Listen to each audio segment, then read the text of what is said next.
Dictation will start abruptly after 5 seconds.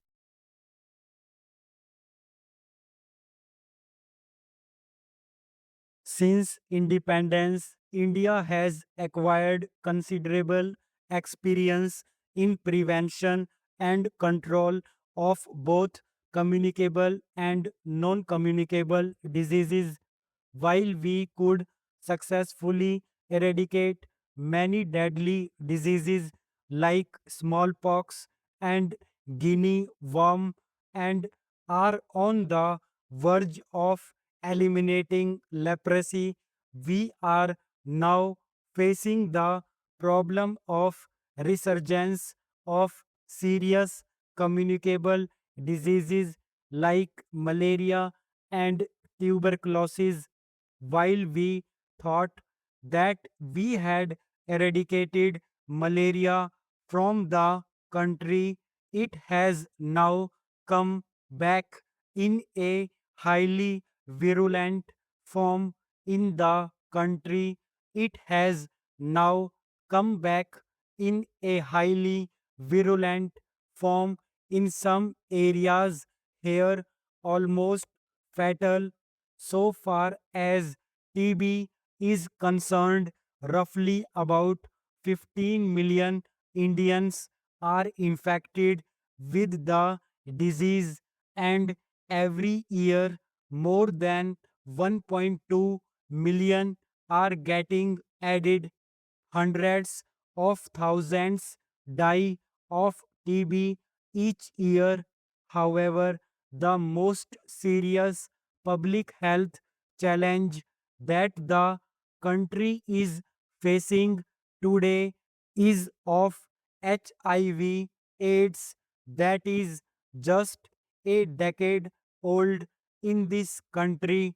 AIDS is a global problem, sadly, with a strong Indian dimension. More than 20 out of 100 adults in Africa face death in the next 10 years. In one African country, population growth will halt in the next 4 years. In another African country, life expectancy will drop from a high of 61 years in 1990 to only 41 years next year. What is happening? What is happening is being compared by senior United Nations public health officials to the fatal plague that wiped out one third of Europe's population in the 14th century. According to the South African government, 14% of their population of 32 million is infected with HIV, which leads to AIDS and death, and 1500 more are daily diagnosed with the virus.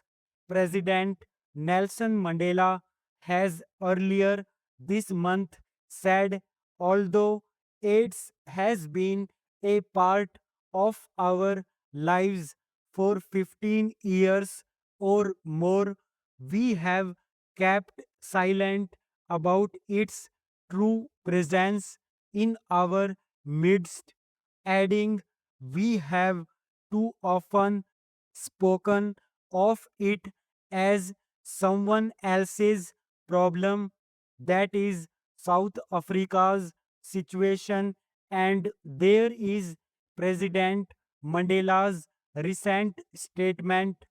I have taken the liberty of referring to Africa and quoting President Mandela because our situation is also alarming and could become frightening, and we too speak of AIDS as someone else's problem. Look at our own AIDS situation, the health ministry puts the figure of HIV infections in the country till now at 24 million, because HIV affliction take till 10 years in healthy circumstances to blow into AIDS, and AIDS patients live till 2 more years. People do not take the virus seriously in unhealthy conditions.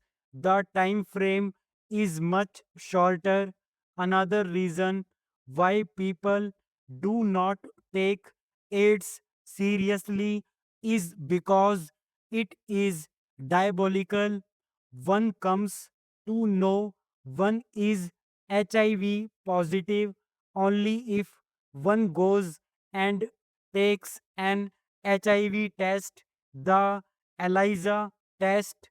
In absence of the ELISA test, one could be carrying the virus for 6 or 7 years, not knowing about it, and passing it on to one's spouse and the wife, to the newborn, through breastfeeding without any of them knowing. This is the crux of the problem. However, these are just figures, and figures do not convey the human tragedy that is taking place in many parts of the country today. A man or a woman has diarrhea or fever or weakness that medicines fail to subdue, he or she goes to a doctor. The doctor suggests a blood test. The person tests HIV positive. The test is repeated. The HIV infection is confirmed. However, it is too late. The person's partner is already infected, and the couple's child is also infected from breastfeeding. The first infection is almost 5 to 6 years old.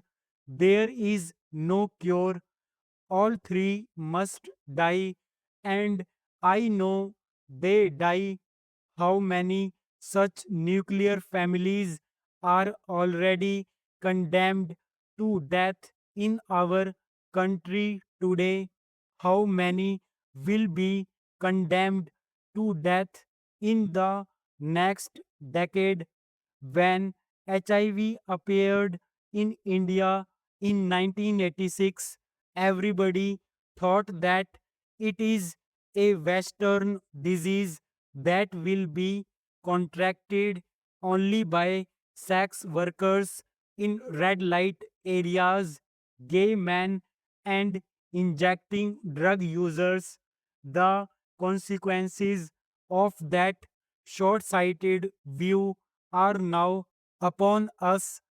In India, sexually transmitted diseases are already a serious problem, and what is significant, nearly 40% of such diseases occur in the middle class segment of our population.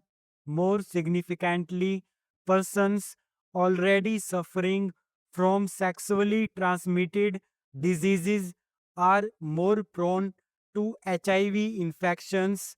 What will this catastrophe mean to business and industry in, say, the year 2005, since the HIV AIDS affliction is mostly in the productive age group of 18 to 40? This could have serious consequences for our economy. Already half the new infections in India are in this age group. Business and industry must take a hard and urgent note of this reality and act to increase awareness about AIDS and spread the message around